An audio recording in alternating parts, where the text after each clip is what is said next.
Hey guys, how's it going? My name is Adam. Today I'm gonna show you how to disable friend suggestions notifications on Snapchat. So first of all, go ahead to your app store, Google Play, and what I'm gonna do, I'm gonna just type right here Snapchat, and I'm gonna double check if my Snapchat sorry, needs to be updated. If it does, just go ahead and do it, and if it doesn't, just move along to the next step.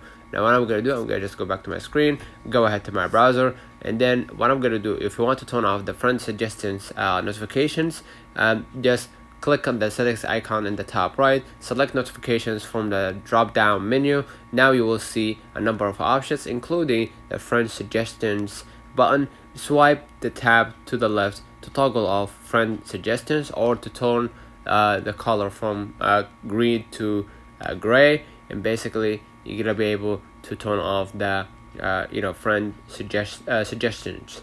Let me know in the comments if this video helped you. Don't forget to like and subscribe. Don't forget to follow us on social media, and we will definitely see you in the next one.